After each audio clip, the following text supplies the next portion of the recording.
ಬಾರ್ಡರ್ಗಳು ನಮ್ಮನ್ನು ಬೇರೆ ಮಾಡ್ಬೋದು, ಕಲ್ಚರ್ಸ್ ನಮ್ಮನ್ನ ದೂರ ಇಡ್ಬೋದು, ಭಾಷೆಗಳು ನಮ್ಮನ್ನ ಸ್ಟ್ರೇಂಜರ್ಸ್ ಆಗಿ ಮಾಡ್ಬೋದು. ಆದರೆ ಭಾವಿಸೋದ್ರಲ್ಲಿ ಎಲ್ಲರೂ ಒಂದಾಗ್ತೀವಿ. ಇದರಲ್ಲಿ ಯಾವುದೇ ಭೇದ ಭಾವ ಇಲ್ಲ. ನಾವು ಪ್ರೀತಿಸೋರ್ನ ಕಳ್ಕೊಂಡ್ರೆ ನೋವಾಗೋದು ಸಹಜ. ಆದರೆ ಅದಕ್ಕಿಂತ ಜಾಸ್ತಿ ಕಾಡೋದು ಅವ್ರು ಉಳಿಸಿ ಹೋಗೋ ಪ್ರಶ್ನೆಗಳು. ಒಳ್ಳೆ ಇನ್ವೆಸ್ಟರು ಲಾಸ್ ಆಗಿದ್ದನ್ನ ಒಪ್ಕೋತಾನಂತೆ. ಅವನಕ್ಕಿಂತ ಒಳ್ಳೆ ಇನ್ವೆಸ್ಟರು ಲಾಸ್ ಆಗೋದನ್ನ ಎಕ್ಸ್ಪೆಕ್ಟ್ ಮಾಡ್ತಾನಂತೆ.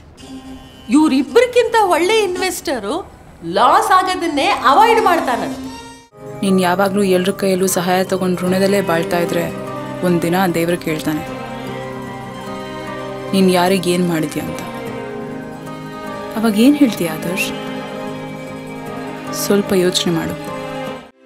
ಸಂತೋಷದ ಮೌಲ್ಯ ಏನು? ಯಾರು ಹೇಳ್ತಾರೆ ನಮಗೆ? ಜನ್ಮ ಕೊಟ್ಟವ್ರ ಅಥವಾ ಬದುಕೋದಕ್ಕೆ ಕೆಲಸ ಕೊಟ್ಟವ್ರ? ಜೀವನ ಅಂದರೆ ಬರೀ ಬದುಕೋದಲ್ಲ, ಜೀವನ ಅಂದರೆ ನಾವು ಬೆಳೆಯೋದು. ಬೆಳಿಬೇಕು ಅಂದರೆ ನಾವು ನಿಂತ ಕಡೆ ನಿಲ್ಲದೆ ಮುಂದಕ್ಕೆ ಸಾಗ್ತಾ ಇರಬೇಕು. ಸರ್ವೈವ್ ಆಗಬೇಕಂದ್ರೆ ಏನು ಮಾಡೋಕ್ಕೂ ರೆಡಿ ಇರಬೇಕಲ್ವ ಸರ್?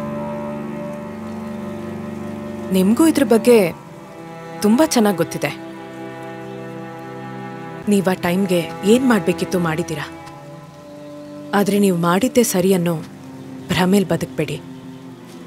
ಜೀವನದಲ್ಲಿ ಎಲ್ರಿಗೂ ಈ ಥರ ಸೆಕೆಂಡ್ ಚಾನ್ಸ್ ಸಿಗಲ್ಲ. ನಿಮಗೆ ಸಿಗ್ತಿದೆ ಹಳೆ ತಪ್ಪನ್ನ ಸರಿ ಮಾಡ್ಕೊಳಕ್ಕೆ ಮಾತ್ರ ಅಲ್ಲ, ಬಿದ್ಮೇಲೆ ಎದ್ದು ನಿಂತು ಗೆಲ್ಬೋದು ಅಂತ ಪ್ರಪಂಚಕ್ಕೆ ತೋರ್ಸಕ್ಕೆ. ಈ ಚಾನ್ಸ್ನ ಬಿಡಬೇಡಿ.